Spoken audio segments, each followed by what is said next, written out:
Did you know there was a car in the 1930s that could parallel park itself? Imagine never struggling to squeeze into a tight spot again. We're about to explore 8 forgotten car features that were so ahead of their time, they'll make you wonder why we don't have them today. Before we move on, I'd like to ask you a small favor. If you appreciate this content, please take a second to like this video and subscribe to the channel. Over 98% of you watch the videos without subscribing. It costs you nothing, but it makes a huge difference to us. So, did you click the subscribe button? Great, thank you so much. Now, back to the video. As we cruise through automotive history, imagine a world where parallel parking was a breeze, even in the 1930s. What if your grandpa's car could practically park itself? This isn't science fiction. It's a forgotten piece of car tech that almost changed everything.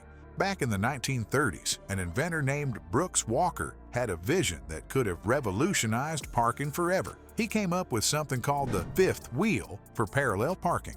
Now, you might be picturing some fancy spinning disc, but this was way cooler. The fifth wheel was actually a retractable wheel that could pivot your entire car into a tight parking spot.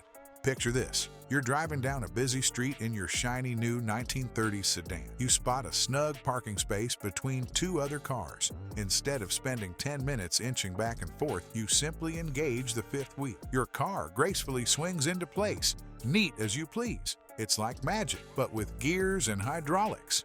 When Walker demonstrated his invention, it drew quite a crowd. People were amazed to see a car essentially dance into a parking spot. For a moment, it seemed like the future of parking had arrived decades early. But here's where things get a bit bumpy. The fifth wheel was a clever idea, but it faced some serious roadblocks. First off, it was complicated. Adding an extra wheel and all the machinery to make it work wasn't exactly a walk in the park for car manufacturers. Then, there was the cost. Fancy features often come with a hefty price tag, and this was no exception. And let's not forget about weight. Cars back then were already pretty hefty, and adding a whole extra wheel system didn't help. More weight means worse fuel economy, and even in the 1930s, people cared about how far they could go on a tank of gas. So, while some folks were excited about the fifth wheel, many saw it as more of a neat party trick than a practical solution. By the 1950s, the dream of effortless parallel parking had faded into the rearview mirror. But wait, there's more. Fast forward to 1987, and Honda decided to shake things up with the Prelude.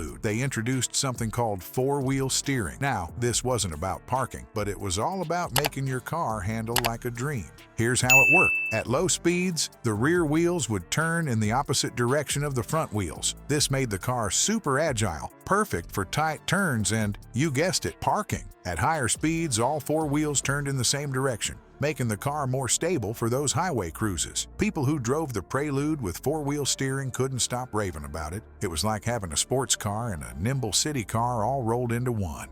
The Prelude became known for its incredible handling, standing out in a sea of ordinary cars. But just like our friend the fifth wheel, 4-wheel steering had its challenges. It was expensive to produce and made the car more complex. When something went wrong, repairs could be a real headache. And let's face it, most people didn't really need their family sedan to handle like a race car. By the mid-90s, Honda decided to say goodbye to 4-wheel steering in the Prelude. It was a cool feature, but maybe it was just too much, too soon. The Prelude's steering system may have been ahead of its time, but it wasn't the only feature pushing the boundaries of automotive tech. Ever wondered how we went from traditional key locks to today's push-button starts? The answer lies in a small device that changed everything, and it arrived sooner. Back in the 1980s, Ford introduced a game-changing feature that would revolutionize how we interact with our cars: the keyless entry system. Imagine approaching your vehicle, arms loaded with groceries, and being able to unlock the doors without fumbling for your keys. It might seem like a small convenience now, but at the time it was nothing short of revolutionary.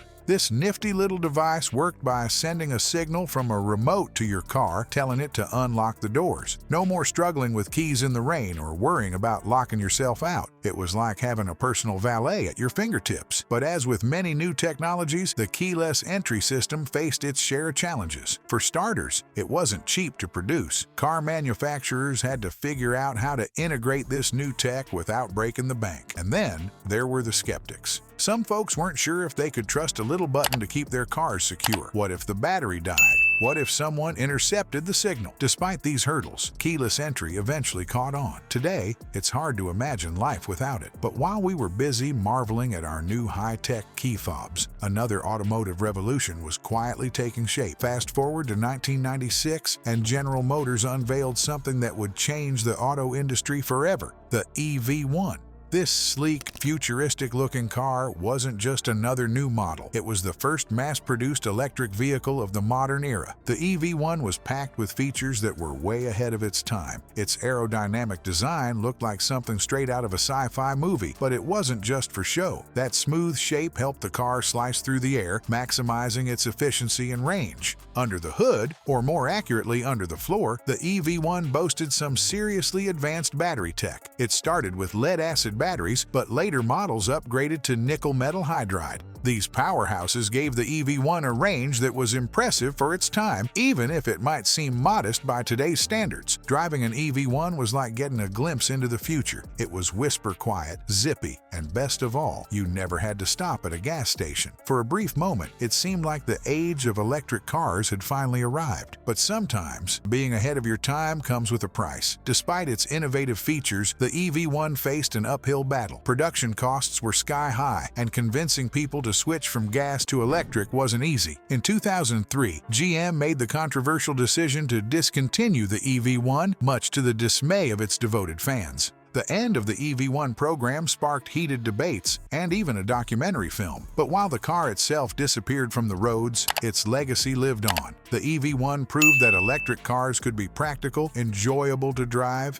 and even cool. It paved the way for the electric vehicle revolution we're seeing today. While electric cars were making waves, some classic cars were quietly testing features we now take for granted. What if we told you that rear-view cameras aren't as new as you think? In fact, one American car company almost changed the game over 60 years ago. But why did it take so long for this safety feature to become standard? Back in 1956, Buick unveiled a concept car that would make modern drivers do a double take. The Buick Centurion wasn't just a fancy showpiece, it packed a feature that wouldn't become common for another half-century. This futuristic ride boasted a rear-view camera, long before backup sensors were even a twinkle in an engineer's eye. Imagine cruising down the street in the 50s, checking your mirrors, and then glancing at a TV screen on your dashboard to see what's behind you. That's exactly what the Centurion offered. This high-tech system used a camera to beam live images to a screen right there in the cockpit. No more craning your neck or relying on those tiny side mirrors. You had a clear view of everything happening behind your car. People who saw the Centurion in action were blown away.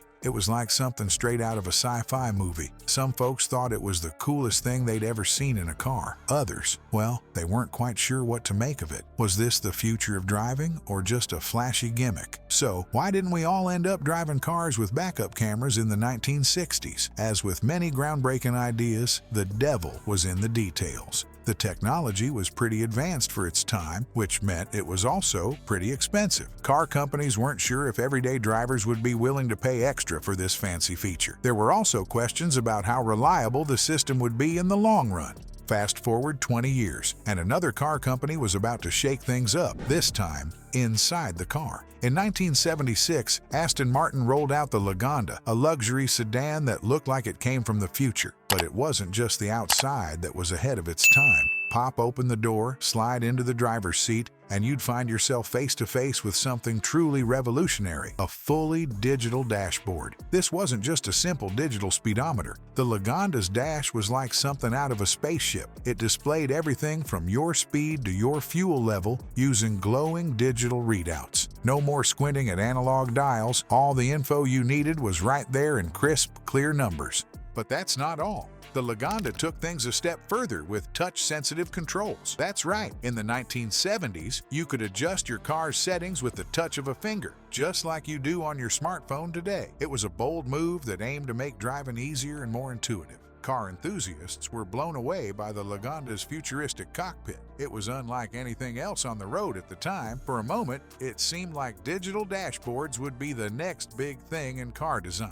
But as cool as it was, the Lagonda's high-tech dash had some teething problems. The technology was so new and complex that it sometimes struggled to keep up with the demands of everyday driving. Imagine trying to check your speed only to find the display flickering or going blank. Not exactly ideal when you're cruising down the highway. These reliability issues eventually led Aston Martin to discontinue the digital dash. It was a case of reaching for the stars but not quite making it. At least, not yet. Wow, what a ride through automotive history. From the Tucker 48's disc brakes to the EV1's electric dreams, these old cars were packed with features way ahead of their time. Sure, they faced some bumps in the road, but these innovations laid the groundwork for the cars we drive today. Remember the Chrysler Airflow's streamlined design or the Oldsmobile Jetfire's turbo power?